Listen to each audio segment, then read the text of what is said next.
Les saludo en el nombre de nuestro Señor Jesucristo. El día de hoy vamos a continuar estudiando nuestra colección acerca de las parábolas de Jesús. Y el día de hoy vamos a hablar de una nueva parábola que le he titulado Una generación sabia. Una generación sabia. Y la vamos a basar en el libro del Evangelio de Mateo, en el capítulo 11, del versículo 16 al 19, que nos dice: Mas, ¿a qué compararé esta generación? Es semejante a los muchachos que se sientan en las plazas y dan voces a sus compañeros diciendo: Os tocamos flauta y no bailasteis, os endechamos y no lamentasteis. Porque vino Juan, que ni comía ni bebía, y dicen: demonio tiene. Vino el Hijo del Hombre, que come y bebe, y dicen: he aquí un hombre comilón y bebedor de vino, amigo de publicanos y de pecadores. Pero la sabiduría es justificada por sus hijos.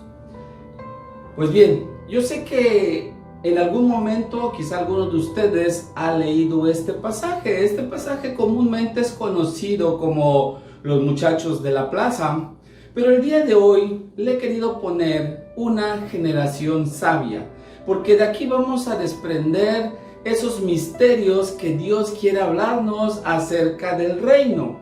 Y si se dan cuenta, es una parábola, porque Jesús comienza diciendo: ¿a qué compararé? ¿Recuerdan ustedes que habíamos dicho que una parábola es una narración breve, sencilla, que encierra una enseñanza moral, revelando una verdad espiritual de forma comparativa? Y entonces aquí Jesús está comparando a una generación, a la generación que en ese momento tenía alrededor de él. Y habla acerca de, al final del pasaje, de la sabiduría. Y es conveniente que nosotros podamos definir también, para que nos quede claro qué es la sabiduría. La sabiduría es la facultad de las personas para actuar con sensatez, prudencia o acierto. Déjeme decirle que la sabiduría, para su desarrollo, requiere tiempo, o sea, lleva un proceso. ¿A partir de qué? De las experiencias propias, experiencias ajenas, de la observación y la reflexión sobre la vida. Si nosotros leemos un poquito lo que es el libro de Proverbios, que es un libro que nos habla precisamente de la sabiduría, nos dice que la sabiduría tiene su base no solamente en el temor de Jehová, sino en la observancia, en el prestar oído, en el escuchar, en tomar en cuenta las enseñanzas que recibimos. De tal modo que una persona sabia va a actuar de acuerdo a ¿qué? A ese criterio formado en su vida de las experiencias, de lo que observamos, pero sobre todo de la palabra de Dios. Por eso el día de hoy vamos a ver en esta parábola ¿qué misterios del reino nos encierra? ¿Cuáles son los misterios del reino en esta parábola? Y juntos vamos a estudiarla y vamos a encontrar esa enseñanza que podemos poner en nuestra vida diaria, poder ponerlo como práctica en nuestra vida, para que entonces podamos crecer en forma espiritual y poder recibir las bendiciones que Dios tiene preparado para el reino. Porque no crean que en el reino solamente es mandamiento tras mandamiento, como dice el Antiguo Testamento, sino también es bendición tras bendición que viene a nuestra vida cuando nosotros aplicamos esos principios del reino. ¿Y cuáles son? Déjenme decirles, número 1, en el reino, hermanos, el llamado es generacional. El llamado es generacional. ¿Por qué les digo esto? Volvamos entonces a leer el pasaje y leamos el primer versículo, que es el versículo 16 de Mateo 11, que dice: Mas ¿a qué compararé esta generación? Es semejante a los muchachos que se sientan en las plazas y dan voces a sus compañeros. ¿Qué estamos viendo? Jesús estaba observando que había una generación que le rodeaba. Por eso Él lo que nos trata de transmitir es que hay un llamado generacional para cada uno de nosotros. Jesús estaba haciendo un llamado dentro de la narración de esta parábola. ¿Por qué? Porque no solamente veía gente adulta, veía a jóvenes, veía a niños. Ustedes recuerdan, a Jesús le seguía una gran cantidad de gentes de diferentes edades. ¿Se acuerdan cuando tenían que darle de comer a 5,000 personas? ¿Quién fue el que llevó los 5 panes y los 2 peces? Fue un niño. Entonces había niños, ¿se acuerdan del joven rico que se acercó a Jesús preguntándole cómo heredará el reino de los cielos? Recuerdan también a los adultos, a la gente grande que hoy llamamos de la tercera edad, que también se acercaban a Jesús. Entonces habían diferentes generaciones. De tal modo, hermanos, que en este pasaje necesitamos entender algo, que cada generación tiene un propósito. Cada generación tiene un propósito, hermanos. Había un propósito en la vida de tu abuelo, había un propósito en la vida de tus padres, pero también hay un propósito en tu vida y habrá un propósito también en cada uno de tus hijos. ¿Por qué? Porque les decía yo, el llamado es generacional. Es un llamado para una familia de generación tras generación, pero hay propósitos particulares en cada uno de ellos. ¿Qué otra cosa entendemos? Que el llamado se transmite por generaciones. El llamado se transmite por generaciones. Por eso es un llamado generacional. Si ustedes recuerdan, creo que uno de los pasajes más hermosos de cómo se mueven las generaciones, lo tenemos en la vida de Timoteo. Recuerdan que cuando el apóstol Pablo le escribe en 2 de Timoteo, le dice, esa fe no fingida que primero dice, habitó en tu abuela Loida. Después dice, habitó en tu madre Eunice y ahora en ti. ¿Se dan cuenta? Generación tras generación, de tal modo que el llamado es generacional.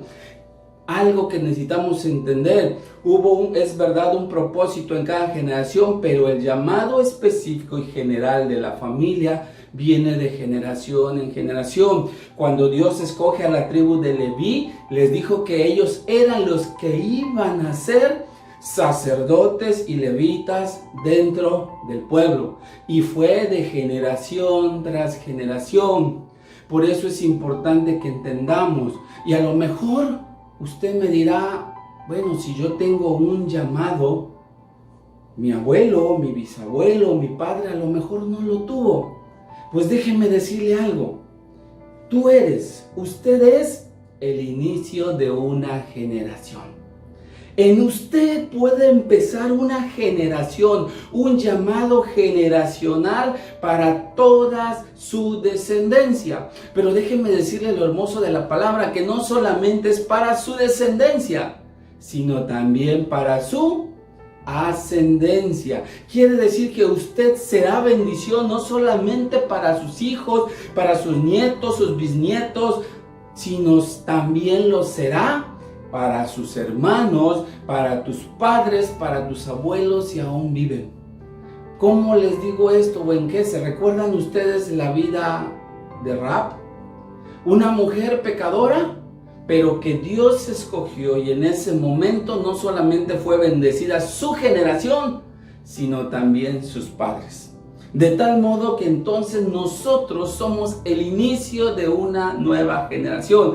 De tal modo que el llamado que Dios te haga a ti será para toda tu familia. Déjenme decirles, hay llamados ministeriales, hay llamados pastorales, sacerdotales, como le decimos, de generación tras generación, y que cuando entendemos eso, lejos de ser una carga, es un privilegio que Dios haya llamado a alguien de nuestra familia para que hoy nosotros podamos ser parte de esa generación.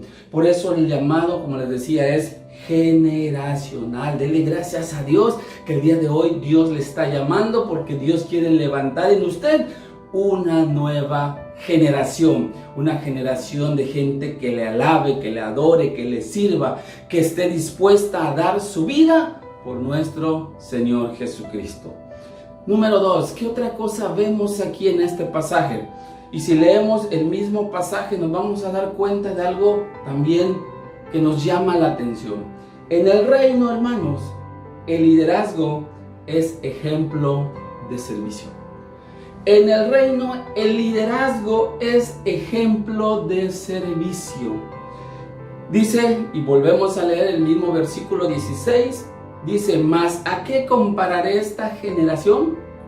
Es semejante a los muchachos que se sientan en las plazas y dan voces a sus compañeros. ¿Qué vemos acá, hermanos? Que no se trata solamente de mandar.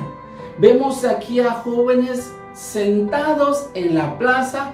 Número 1, no haciendo nada, estaban sentados nada más. Y número 2, estaban dando voces a sus compañeros, o sea, estaban diciendo, vengan, vengan. O sea, mandándoles en lugar que ellos se pongan de pie y se acerquen a la gente. Entonces, ¿qué vemos acá? Que en el reino no se trata solamente de estar mandando. Y hay mucha gente que en el reino pretende, en pro de un liderazgo, estar solamente mandando y mandando a la gente, y ni tantito se levantan o ni tantito mueven un dedo para hacer algo. Piensan que por ser líderes no tienen que hacer absolutamente nada, y eso no es correcto. Ese es un engaño del enemigo, pero que muchos líderes han caído en eso. Y si les indicas que te ayuden o que hagan algo, ¿qué pasa? Se enojan. Por eso el liderazgo es un ejemplo de servicio. Y déjenme compartir con ustedes algo que durante la madrugada me decía el Señor. Cuando yo le decía, ¿qué tiene que ver el liderazgo dentro de todo esto? Yo sé, y así en su momento me lo enseñaron a mí en el trabajo, cuando tomábamos esos cursos de superación personal, esos cursos de integración de equipo, de liderazgo, nos decían que un buen líder no es aquel que hace el trabajo de los demás, sino que un buen líder es aquel que hace que los demás hagan el trabajo. Eso es el concepto de liderazgo en el mundo. Pero déjenme compartirles a ustedes algo que me decía el Señor. Un buen líder no es el que logra que los demás hagan las cosas, sino el que hace las cosas juntamente con los demás. ¿Se da cuenta? Por eso les decía, el liderazgo es un ejemplo de servicio. Yo como líder no puedo estar solamente mandando si yo no estoy dispuesto a hacerlo. Por eso, hermanos, el ejemplo es el respaldo de autoridad de un líder. Si usted pretende ser un líder, tiene que saber que tiene que poner primeramente a usted el ejemplo. Lo tenemos en la persona de Jesucristo. Jesucristo, cuando le decía a la gente que era necesario orar, Él oraba. Cuando era necesario ayunar o cuando era necesario abstenerse de algunas cosas, Él lo hacía. ¿Por qué? Porque Él era el ejemplo de lo que sus discípulos estaban aprendiendo. Por eso un día se le acercaban y le dijeron, enséñanos a orar. En otra ocasión le dijeron, aumentanos la fe. ¿Por qué? Porque veían en Jesús ese ejemplo, esa búsqueda del Padre en todas las cosas que hacían. ¿Qué otra cosa vemos? Número 3. La comunicación es esencial. En el reino de Dios, hermanos, la comunicación es esencial. Por eso, si leemos ahora el versículo 17, dice, diciendo, os tocamos flauta y no bailasteis, os endechamos y no lamentasteis. ¿Qué vemos acá? Que la comunicación es esencial, hermanos. Es necesaria para transmitir la información. Si usted quiere que haya una buena información, tiene que haber una buena comunicación. ¿Qué vemos en el ejemplo? Dice que estos jóvenes empezaron a tocar flauta y nadie bailó. Empezaron a llorar, a endechar, porque a eso se refería, a llorar, lamentarse. y nadie lo percibió. ¿Por qué? Porque no hubo una buena comunicación. Nunca se les dijo, oigan, vengan porque voy a tocar para que ustedes bailen. Oiga, vengan, voy a llorar para que ustedes me acompañen. ¿Se dan cuenta por qué es importante la comunicación? Por eso, hermanos, tenemos que entender que la esencia del mensaje no se debe dejar al azar. No debemos pensar que por hacer algo los demás van a entender lo que tienen que hacer. Por eso tenemos que comunicarnos. Estos jóvenes no se comunicaron en decirles voy a poner música para bailar, sino al contrario, se enojaron porque no lo hizo la gente. ¿Eso qué quiere decir, hermanos? Que la comunicación nos va a evitar malos entendidos y nos va a evitar conflictos.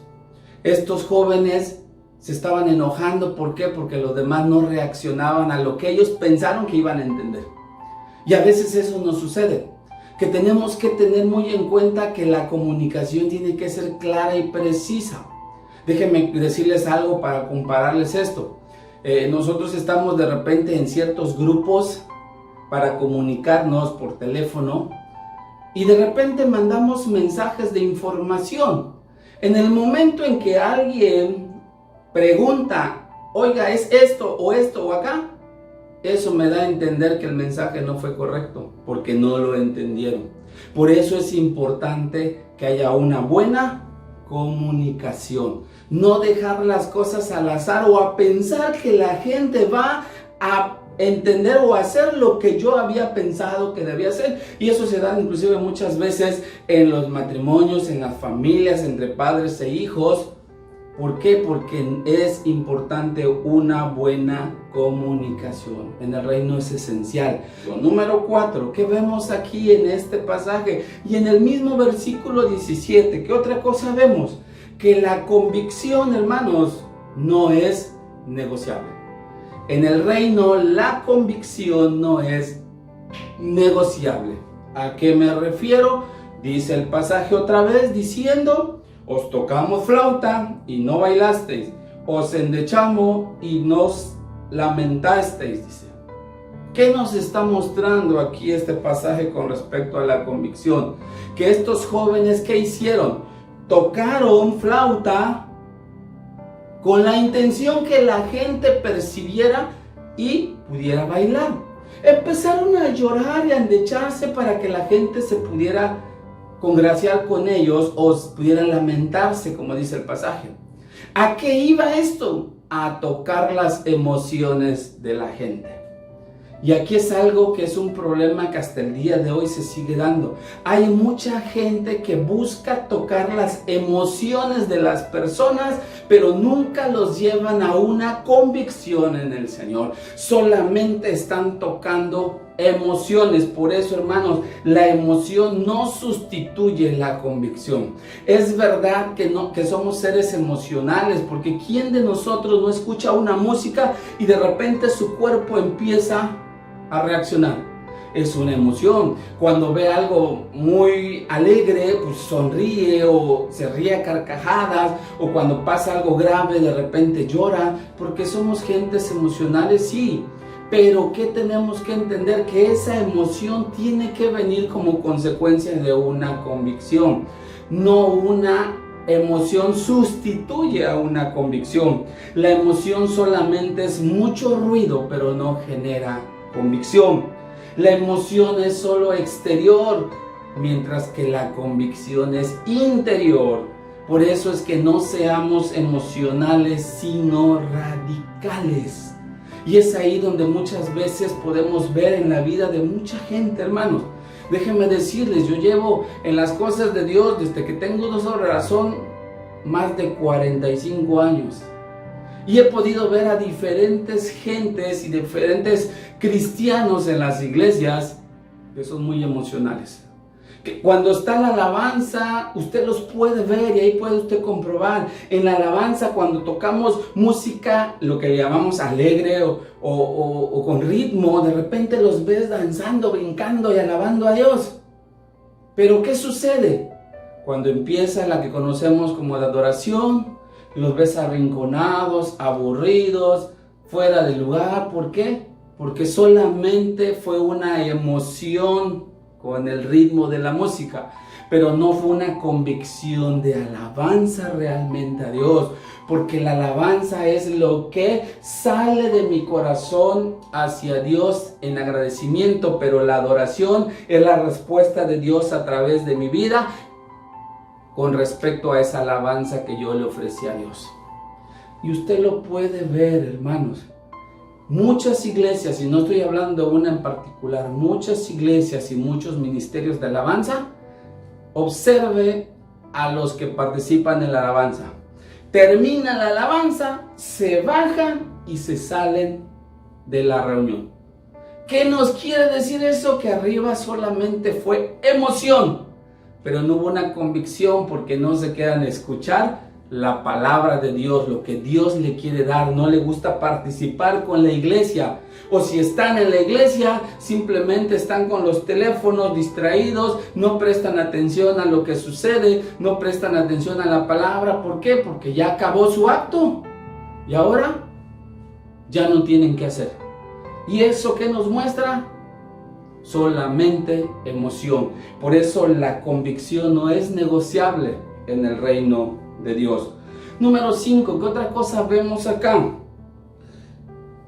En el reino, hermanos, el hablar determina quién eres.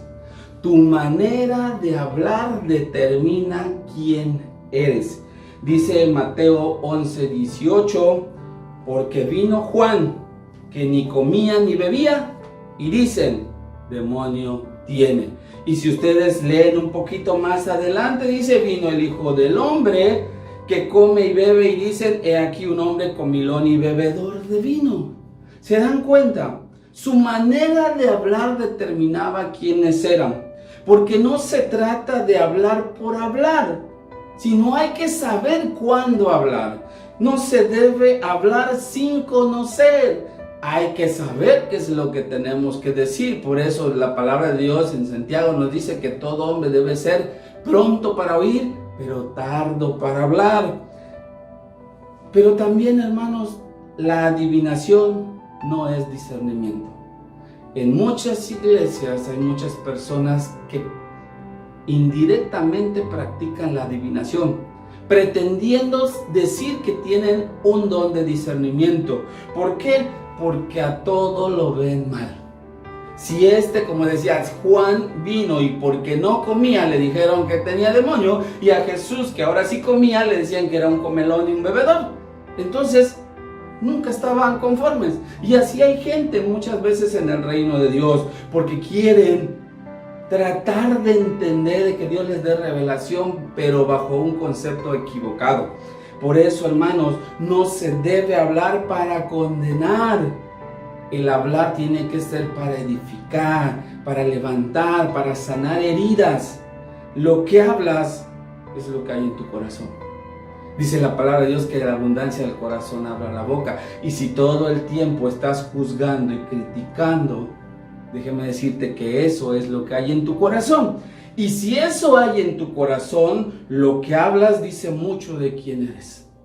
Lo que tú hablas es lo que dice, y lo que dice mucho de quién eres tú. Hay mucha gente que un problema ya se lo contó a fulano, a sotano, mengano, ya lo saben en esta ciudad, lo saben en la otra, en esta iglesia, en la otra. ¿Por qué? Porque esa es la forma en que él anda divulgando las cosas. Por eso es importante que nosotros tengamos cuidado, porque el hablar determina. Aquí veíamos a estos jóvenes que no estaban contentos con nada, que tocaban, pero la gente no bailaba y se enojaban, pero también juzgaban que porque Juan no comía y ahora porque Jesús sí come, de tal modo que nunca estaban conformes. Y así hay mucha gente en la iglesia, nunca están conformes de nada, y a todo lo ven mal.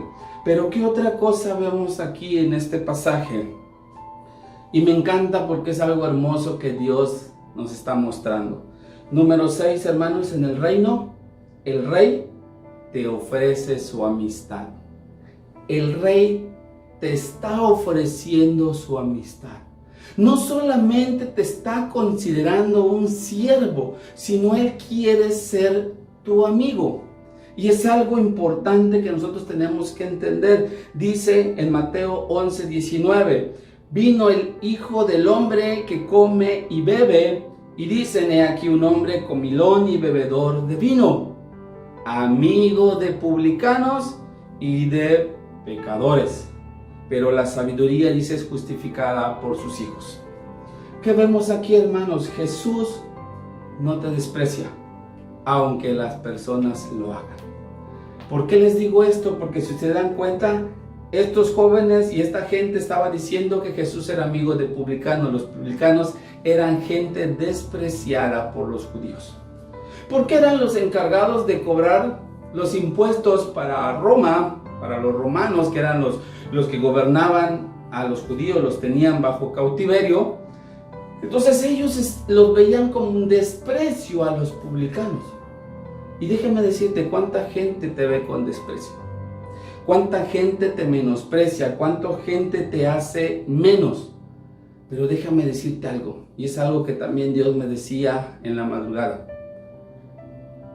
Lo que ellos desprecian, estas personas que te desprecian, que te menosprecian, que no te dan el valor debido, es porque ellos se sienten así. ¿Por qué? Porque tú fuiste hecho a imagen y semejanza de Dios. No te están despreciando a ti nada más, están despreciando a lo que Dios creó. Por eso es importante que tú entiendas, Dios no nos ha mandado a despreciar a nadie. Jesús no despreció a nadie por su condición de pecador, al contrario, los atrajo hacia Él para perdonarle los pecados y cambiaran su vida. Vemos a un Mateo, vemos a un Zaqueo, que eran publicanos y que llegaron a Jesús y cambiaron su vida y dejaron su vida pasada. Por eso es lo que Jesús quiere hacer. Pero todo aquel que te menosprecia se está menospreciando Él mismo. Esos que no te tienen en cuenta o que menosprecian tu valor, es que ellos están devaluados emocionalmente. Ellos así se sienten y lo tratan de reflejar en otros. Por eso el Rey te está ofreciendo su amistad. Aquí ellos tenían que reconocer que Jesús era amigo de publicanos y de pecadores. Jesús no te condena, aunque las personas sí lo hagan.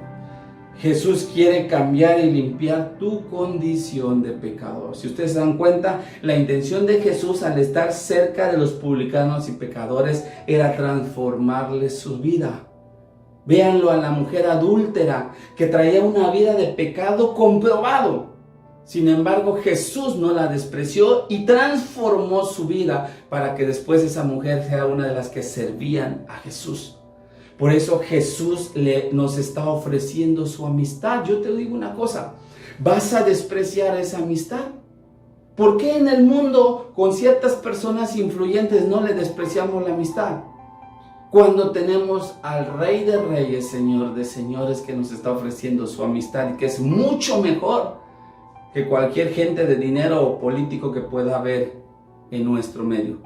Por eso el Señor te está ofreciendo esa amistad para transformar tu vida. Y eso es lo que nos enseña en el reino de Dios. Usted y yo no debemos despreciar a nadie. No debemos condenar a nadie. Al contrario, hay que ayudarlos a salir de la condición en la que están, con la ayuda de Jesús y de su Espíritu Santo, para transformar esa vida y entonces ellos puedan ser una nueva criatura y ser parte del reino de Dios.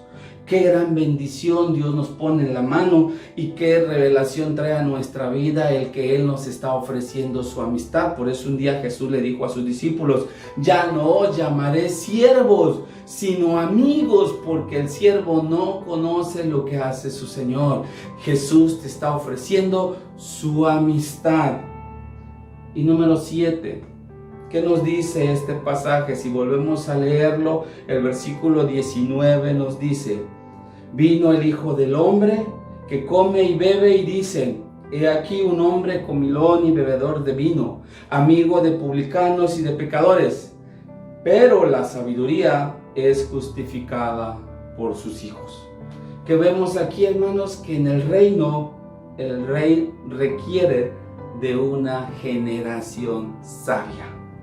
Aquí dice que la sabiduría es justificada por los hijos. ¿Y quiénes eran los hijos? Esa generación que Dios quiere levantar. Una generación sabia que entiende su propósito, el propósito por el cual Dios lo ha llamado, el propósito por el cual Dios te trajo hacia Él. ¿Por qué? Porque va a ser en tus generaciones también esa bendición. El que es una generación que ejerce un liderazgo con el ejemplo, que cada uno de nosotros sea un ejemplo para los demás. Es una generación que tiene convicciones y que toma decisiones radicales en el nombre de Jesús. Es una generación sabia en el momento en la que habla, sabe cuándo hablar, sabe qué hablar y sabe cuándo guardar silencio. Esa es una generación que está buscando al Señor y es una generación que es amigo del Rey. Esa es una generación sabia que está buscando Jesús. Por eso dice, ¿a qué compararé a esta generación? Dios está buscando una generación sabia que sabe entender lo que está sucediendo, que no se deja guiar por las emociones, sino por la convicción generada en su corazón a través del Espíritu Santo. Esa es la generación que Dios está buscando. Por eso esta parábola le llamé una generación sabia, que sabe buscar a su Rey, sabe obedecer a su Rey, sabe estar atento a lo que el Rey hace para aprender y también vivir de acuerdo a eso que aprende. Por eso el Señor te está llamando el día de hoy y Dios quiere que tú te acerques con convicción, entiendas su propósito, seas un ejemplo, seas sabio al hablar, pero sobre todo que aceptes esa amistad que el Rey te está ofreciendo. ¿Y cómo nos acercamos a Él? Cuando le entregamos nuestra vida a Dios sin reservas, sin condiciones. Simplemente le decimos, aquí está mi vida, Señor. Haz con ella lo que tú quieras. Y hoy te invito a que juntos podamos entregar nuestra vida a Dios.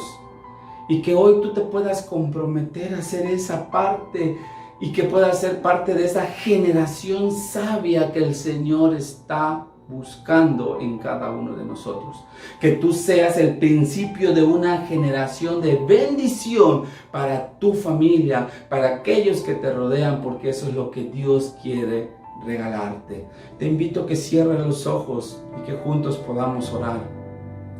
Padre, en el nombre de Jesús te damos gracias, Señor, por tu palabra. Gracias porque nos permite, Señor, entender que hay un propósito para nosotros, Señor. Que tú estás buscando una generación sabia, Señor, que te busque de todo corazón. Que no se guíe por las emociones, sino por la convicción que tú pones a través de tu Espíritu Santo, Señor. Permítenos ser sabios cuando hablamos. Permítenos, Señor, entender, Señor, el que somos un ejemplo para los demás, Señor, de tal modo que podamos guardar nuestra vida en santidad, podamos seguir tus mandamientos, ser obedientes a ti, Señor, y que, Padre, podamos realmente llegar a ser esos amigos que tú estás buscando, porque tú nos ofreces esa amistad incondicional, Padre, porque dice que cuál amor mayor hay en un amigo que el que da su vida por ellos, y tú diste tu vida por cada uno de nosotros, demostrándonos así que realmente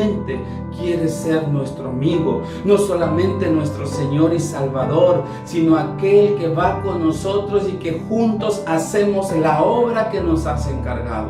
Padre, te damos gracias por este tiempo. Bendice esta palabra en el corazón de cada uno de los que lo escuchan, Padre, que pueda llegar a sus corazones y transformar sus vidas, Señor, para que cada día sigamos buscando de ti con todas nuestras fuerzas, con todo nuestro corazón, porque sabemos que hay una bendición especial para nosotros y para nuestras generaciones.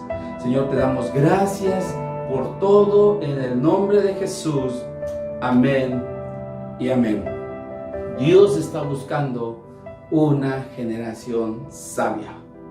Yo te invito a que usted y yo podamos ser parte de esa generación que conoce su propósito y que es un ejemplo para las demás generaciones. Que Dios te bendiga y nos vemos para la próxima.